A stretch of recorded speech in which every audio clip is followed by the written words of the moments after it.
അച്ഛനും അമ്മയും അമ്മായിയും അടങ്ങുന്നതാണ് എൻ്റെ കുടുംബം. അമ്മാവൻ ഗുജറാത്തിലാണ്. അവിടെ ബിസിനസ് നടത്തുന്നു. നാട്ടിലെ ഉത്സവത്തിന് ഞാനും അമ്മായിയും കൂടെ അച്ഛൻ്റെ തറവാട്ടിലേക്ക് പോകാൻ തീരുമാനിച്ചു. ജോലി തിരക്കായതുകൊണ്ട് അച്ഛനും അമ്മയ്ക്കും വരാൻ പറ്റുമായിരുന്നില്ല. വീട്ടിൽ അച്ഛൻ്റെ അമ്മ മാത്രമേ ഉള്ളൂ. ഞങ്ങൾ അങ്ങനെ വീട്ടിലെത്തി. എനിക്കവിടെ നല്ല ഇഷ്ടമാണ്. അവിടുത്തെ പ്രകൃതിയും തോടുകളും പുഴകളുമൊക്കെ എന്നെ വല്ലാതെ ആകർഷിച്ചിരുന്നു. ഞങ്ങൾ വീട്ടിലെത്തിയിട്ട് 2 ദിവസം കഴിഞ്ഞു. ഒരു ദിവസം വൈകുന്നേരം ഞാൻ പറമ്പിലൂടെ നടക്കുകയായിരുന്നു. തറവാടിനോട് ചേർന്ന് ഒരുപാട് സ്ഥലം ഞങ്ങൾക്കുണ്ടായിരുന്നു. നടക്കുന്നതിനിടയിൽ അമ്മായി കയ്യിൽ ഒരു തോർത്തുമായി പുഴയുടെ ഭാഗത്തേക്ക് നടക്കുന്നത് ഞാൻ കണ്ടു. കുളിക്കാൻ പോവുകയാണ്. തറവാട്ടിലെത്തിയാൽ പുഴയിൽ നിന്ന് ദിവസവും മുന്നേ കുളിക്കാറുണ്ട്. ഞങ്ങളുടെ പറമ്പിനോട് ചേർന്നാണ് പുഴ ഒഴുകുന്നത്. ഞങ്ങൾക്ക് ഉപയോഗിക്കാൻ ഒരു ചെറിയ കടവ് അവിടെ ഉണ്ടായിരുന്നു. ഞങ്ങൾ വീട്ടിലുള്ളവർ മാത്രമാണ് ആ കടവ് ഉപയോഗിക്കാറ്. അതുകൊണ്ട് ധൈര്യത്തോടെ കുളിക്കാം. ഞാൻ തിരിച്ച് വീട്ടിലേക്ക് നടക്കുന്നതിനിടയിൽ കടവിനോട് ചേർന്നുള്ള കുറ്റിക്കാട്ടിൽ എന്ത് വിളക്കുന്നത് കണ്ടു. ഞാൻ ശ്രദ്ധിച്ചപ്പോൾ അവിടെ ഒരാൾ ഒളിച്ചിരിക്കുന്നു. കടവിനോട് ചേർന്ന് വലിയ കുറ്റിക്കാടുകളാണ്. ഞാൻ ചെടികളുടെ കൂട്ടത്തിലേക്ക് കയറി. അവിടെ നിന്നിരിക്കുന്ന ആളെ ശരിക്കും കാണാം. ഞാൻ നോക്കുമ്പോൾ അത് ഞങ്ങളുടെ തറവാടിൻ്റെ അടുത്ത് താമസിക്കുന്ന രാജൻ ചേട്ടനാണ്. വീട്ടിലിടയ്ക്ക് പറമ്പ് പണിക്കൊക്കെ വരാറുള്ള ആളാണ്. 50 വയസ്സിൻ്റെ അടുത്ത് പ്രായമുണ്ടാകും. അയാൾ കടവിലേക്ക് നോക്കുന്നുണ്ട്. അയാൾ എൻ്റെ അമ്മായിയാണ് ശ്രദ്ധിക്കുന്നതെന്ന് എനിക്ക് മനസ്സിലായി. ഞാൻ കടവിലേക്ക് നോക്കി. അമ്മായി കരയിൽ നോക്കുകയാണ്. പെട്ടെന്നെന്തോ എനിക്ക് പ്രതികരിക്കാൻ തോന്നിയില്ല. അവിടെ തന്നെ ഇരിക്കുമെന്ന് ഞാൻ തീരുമാനിച്ചു. ഞാനിരിക്കുന്നിടം ആർക്കും പെട്ടെന്ന് കണ്ടുപിടിക്കാൻ പറ്റില്ലായിരുന്നു. അങ്ങനെ അല്പനേരത്തിന് ശേഷം അമ്മായി കുളിയൊക്കെ കഴിഞ്ഞു കരയിലേക്ക് കയറി വന്നു. ആ കാഴ്ച കണ്ടത് ഞാൻ ഞെട്ടി. അമ്മായി വേഗം തല ഉയർത്തി സാരി എടുത്ത് വീട്ടിലേക്ക് നടന്നു. അന്ന് രാത്രി ആദ്യമായി ഞാൻ അമ്മയെ തന്നെ ഓർത്ത് കിടക്കുകയായിരുന്നു. അമ്മായി ചിലപ്പോഴൊക്കെ തന്നോട് വളരെ സ്നേഹത്തോടെ പെരുമാറാറുണ്ട്. അതിൽ പ്രത്യേകിച്ചൊന്നും തോന്നിയിരുന്നില്ല. എന്നാൽ പിന്നെ അങ്ങനെ പെരുമാറിയാൽ അമ്മായിയോട് ഒറ്റ നിൽക്കാൻ ശ്രമിക്കരുതെന്നും പറ്റിയാൽ അമ്മയെ മുതലെടുക്കണമെന്നും ഞാൻ തീരുമാനിച്ചു. പിറ്റേ ദിവസം അമ്പലത്തിലേക്കൊന്നും പോകാനായിരുന്നില്ല എനിക്ക് ആഗ്രഹം. അമ്മായിയെ ചുറ്റിപ്പറ്റി നിൽക്കാനായിരുന്നു. വൈകുന്നേരമായപ്പോൾ അമ്മായി തോർത്തുമെടുത്ത് കിടപ്പറയിലേക്ക് പോകുന്നത് ഞാൻ വീണ്ടും കണ്ടു. ഇന്നലത്തെ പോലെ രാജൻ ചേട്ടൻ കുറ്റിക്കാട്ടിൽ തന്നെ ഇരിപ്പുണ്ട്. ഞാൻ ഇന്നലെ ഇരുന്ന സ്ഥലത്ത് തന്നെ പോയിരുന്നു. അന്നും അമ്മായി പോകുന്നവരെ ഞങ്ങൾ അവിടെ തന്നെ ഇരുന്നു. പിറ്റേ ദിവസം രാവിലെ എനിക്ക് ടൗണിൽ പോകേണ്ട ആവശ്യമുണ്ടായിരുന്നു. അമ്മയും എങ്ങോട്ട് പോയിരുന്നു. ഞാൻ ടൗണിൽ നിന്ന് നേരത്തെ എത്തി.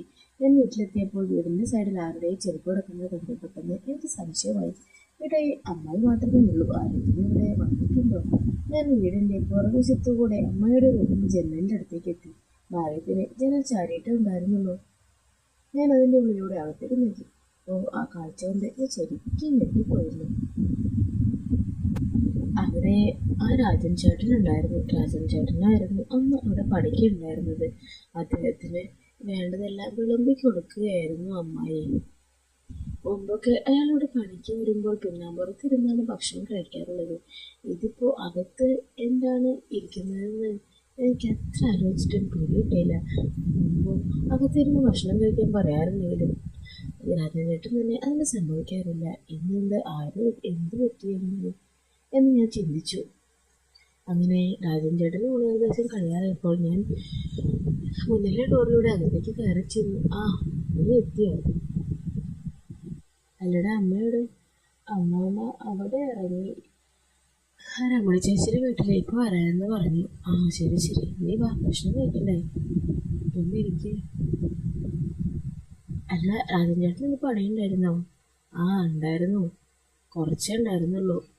അതുകൊണ്ട് വേഗം തന്നെ കഴിഞ്ഞു. അപ്പോൾ പിന്നെ ഊണ് കഴിച്ച് പോകാമെന്ന് ഞാനാ പറഞ്ഞേ. അതെന്തായാലും നന്നായി. ജോലി കഴിച്ച് വിളിച്ചതല്ലേ, ഊണൊക്കെ കഴിഞ്ഞ് ഒന്ന് വിശ്രമിച്ചിട്ട് പോകാമെന്നേ. അയ്യോ, അത് പറ്റില്ല മോനെ. എനിക്ക് പഞ്ചായത്തിന് കുറച്ച് ജോലിയുണ്ട്, അങ്ങോട്ടേക്ക് ചെല്ലാൻ പറഞ്ഞിട്ടുണ്ട്. പിന്നെ ഈ കുഞ്ഞു വിളിച്ചുകൊണ്ട് ഞാൻ വേഗം വന്നേ ഉള്ളൂ. ഈ കുഞ്ഞു വിളിച്ചാൽ എനിക്ക് നിരസിക്കാൻ പറ്റില്ലല്ലോ. അതുകൊണ്ടാണ് ഇനി ഇത് കഴിഞ്ഞിട്ട് വേണം പഞ്ചായത്തിൽ പണിക്ക് ചെല്ലാൻ, അല്ലെങ്കിൽ വന്ന് പണി തരും. ശരി ശരി, എന്നാൽ വേഗം ആയിക്കോട്ടെ എന്ന് പറഞ്ഞ് ഞാൻ കഴിക്കാനായിരുന്നു. അമ്മായി എനിക്ക് വിളമ്പി തന്നു വേണ്ടുവോളം. അങ്ങനെ ഒരു ദിവസം അമ്മായി എന്നോട് പറഞ്ഞു, എടാ മോനെ, നിനക്ക് തിരക്കുണ്ടോ? ഇതൊരു കാര്യം പറഞ്ഞു ചെയ്യോ? എന്താ അമ്മായി പറഞ്ഞോളൂ. അതെ, നമ്മുടെ ആ തൊടിയിലെ ആ പുഴയുടെ അരിയില് കുറച്ച് ചെടി വെച്ച് പിടിപ്പിക്കാനാണ്. എന്നിട്ട് പിന്നെ തൊടിയിൽ നിന്ന് കുറച്ച് പഴങ്ങളും പൊട്ടിക്കാനുണ്ട്. അതും കൊണ്ട് വേണം നമുക്ക് തിരിച്ചു പോകാനായിട്ട്. അതിനെന്താ അമ്മായി പറഞ്ഞത്, എപ്പോഴാണെന്ന് വെച്ചാൽ ചെയ്യാം. എങ്കിൽ ഇന്ന് വൈകിട്ട് തന്നെ ചെയ്യാം. നമുക്ക് 2 ദിവസം കഴിഞ്ഞിട്ട് പോകേണ്ടതല്ലേ. അങ്ങനെ ഞാൻ അമ്മായിയും കൂടി വൈകിട്ട് തൊടിയിലേക്ക് ഇറങ്ങി. പുഴവക്കിലെല്ലാം ചെമ്പരത്തി തൈകൾ വെച്ച് പിടിപ്പിച്ചു, അല്ലെങ്കിൽ മണ്ണിടിഞ്ഞ് പോകുന്നത്രേ. അങ്ങനെ ചെടികളെല്ലാം നട്ടു കഴിഞ്ഞതിന് ശേഷം അമ്മായി പറഞ്ഞ കാഴ്ച വന്ന പഴങ്ങളെല്ലാം ഞാൻ മരത്തിൽ കയറി പൊട്ടിച്ചു.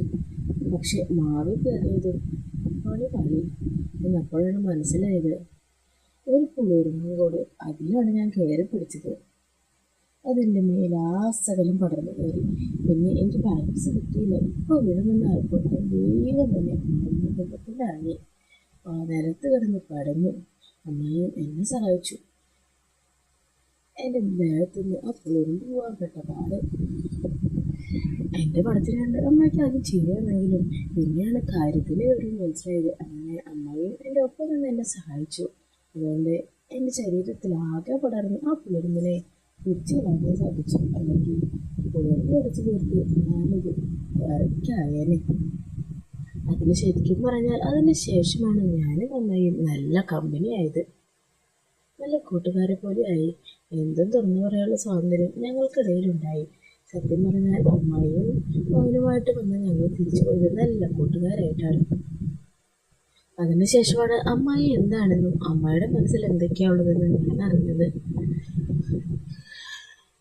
ഒറ്റപ്പെട്ടു പോയ ഒരു ജീവിതമാണ് അമ്മായി നയിക്കുന്നത്.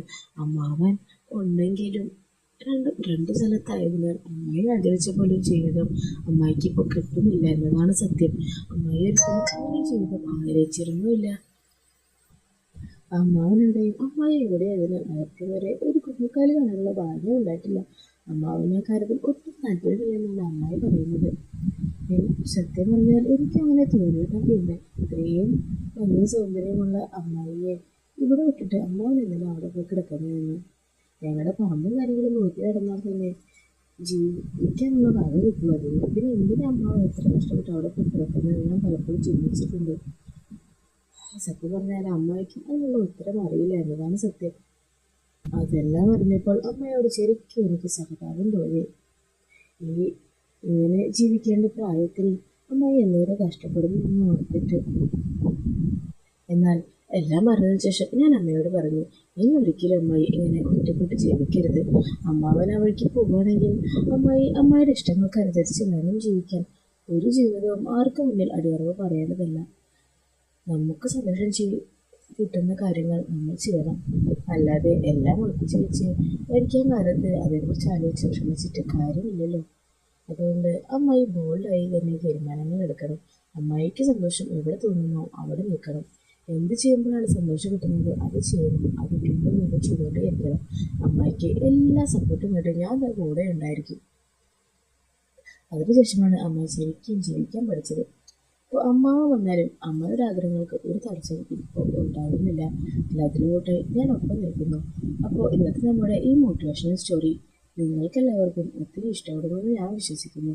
ഇഷ്ടപ്പെടുകയാണെങ്കിൽ ലൈക്ക് ചെയ്യാനും ഷെയർ ചെയ്യാനും സബ്സ്ക്രൈബ് ചെയ്യാനും നിങ്ങൾ മറന്നു പോകരുത് കേട്ടോ. അപ്പോൾ ഇതിലും നല്ല കഥകളുമായി ഞാൻ നിങ്ങൾക്ക് മുന്നിലേക്ക് ഇനിയും വരും. അപ്പോൾ വീണ്ടും കാണാമെന്ന് ശുഭപ്രതീക്ഷയോടെ. Bye bye friends.